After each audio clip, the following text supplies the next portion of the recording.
Hello everyone, आपका स्वागत है एडवांस स्कूल की ऑनलाइन क्लासेस में। देखिए भाई, 10th क्लास का लेक्चर नंबर 13 की बात करते हैं भाई, ठीक है। 10th क्लास लेक्चर नंबर 13 हम क्वेश्चंस पे किस पे आए थे भाई? What are exothermic and endothermic reaction. देखो भाई, what are exothermic and endothermic reactions. Question लिखना भाई, हम सीधे आंसर की बात करते हैं। Exothermic, what means of exothermic, क्या कहेंगे? दोज रिएक्शन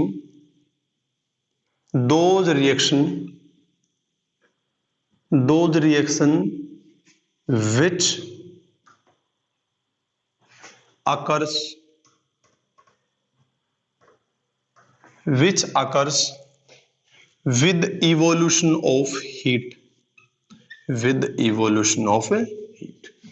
जो रिएक्शन, जिन रिएक्शंस में हीट इवोल्व होती है, बाहर निकलती है, उसको क्या बोलते हैं? Exothermic reactions. क्या बोलेंगे भाई? Exothermic reactions. Those reaction which involves या which occurs with evolution of heat, which involves evolution of heat। अब देखो, जैसे CH4 मीथेन गैस फ्यूल का काम करेगी, ऑक्सीजन के साथ मिलकर क्या बना देंगे बताओ? CO2 plus water. क्या बन जाएगा भाई? CO2 plus water. हम क्या करेंगे? 2H2O, और अब क्या करेंगे बताओ? 2, ये हो जाएगा 2। ऐसे बैलेंसिंग आपने की। अब क्या करेंगे?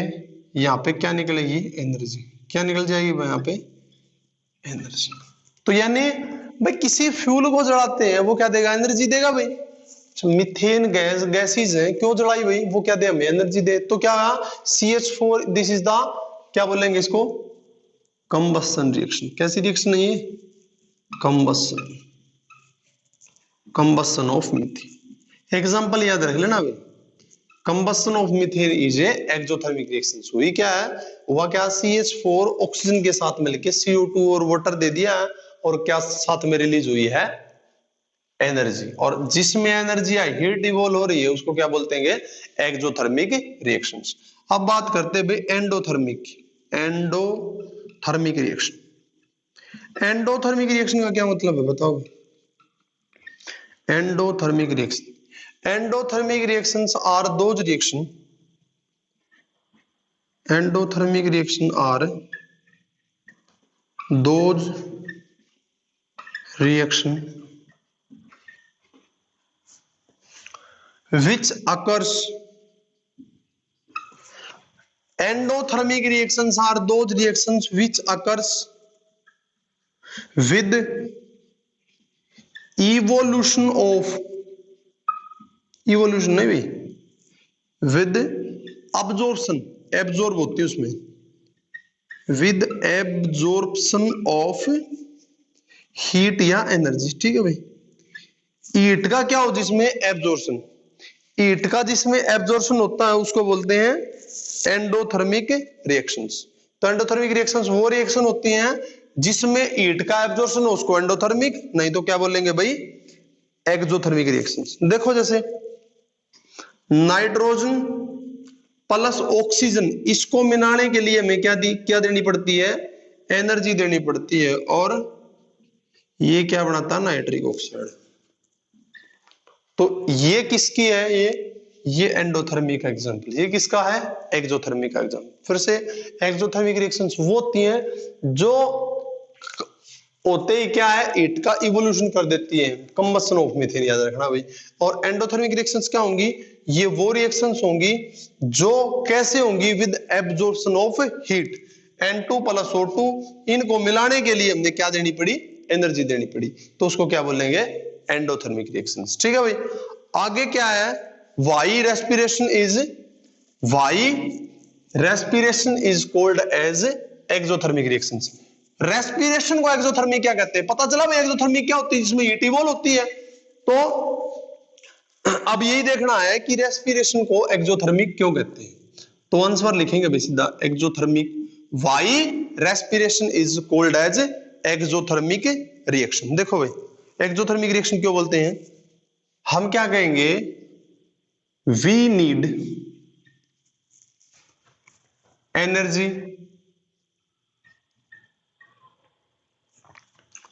For life. जीवन के लिए हमें किसकी जरूरत होती है भाई? किसकी जरूरत होती है बताओ? एनर्जी की। और एनर्जी, लाइफ के लिए एनर्जी की जरूरत है, तो एनर्जी कहां से मिलती है?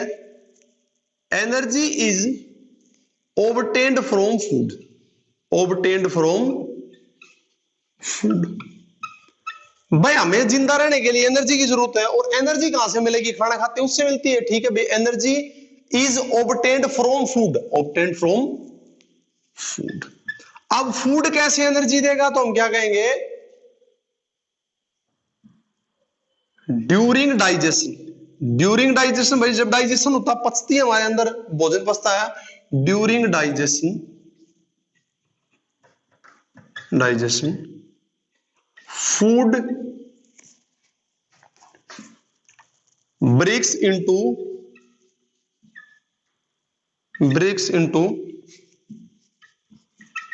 small particles। छोटे छोटे टुकड़ों में टूट जाता भाई। किस में टूट जाता है? स्मॉल पार्टिकल्स में टूट जाता है। कौन? फूड, डाइजेशन के दौरान। फिर से देखो, हमें जरूरत पड़ती है लाइफ के लिए एनर्जी की, और एनर्जी कौन देते हैं? फूड देता है, भोजन देता है भाई। तो ड्यूरिंग डाइजेशन जब डाइजेस्ट करते हैं किसी चीज को, तो food breaks into small particles. किस में टूट जाता है भाई? वो छोटे छोटे टुकड़ों में टूट जाता है। कौन? फूड। ठीक है। जैसे हम क्या कहें कि फॉर एग्जांपल बात करें कि carbohydrate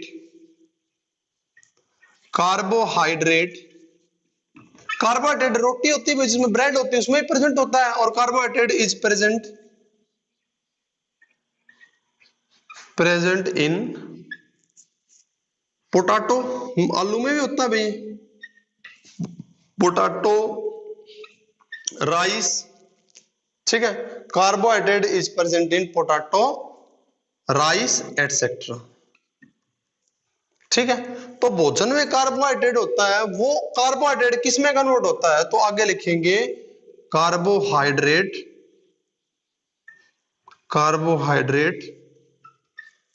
convert into glucose.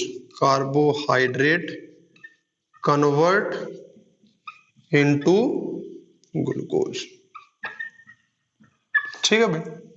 We need energy for life. Energy मिलती है फूड से। डाइजेशन होता है फूड का, तो भोजन होता है, जो फूड होता है वो छोटे छोटे पार्टिकल्स में टूट जाता है। अब हमने बताया है कि पोटैटो, राइस और भी कुछ लिख सकते हैं आप, उनमें क्या होता है? कार्बोहाइड्रेट प्रेजेंट होता है, और कार्बोहाइड्रेट कन्वर्ट्स इनटू ग्लूकोज। ठीक है। And glucose reacts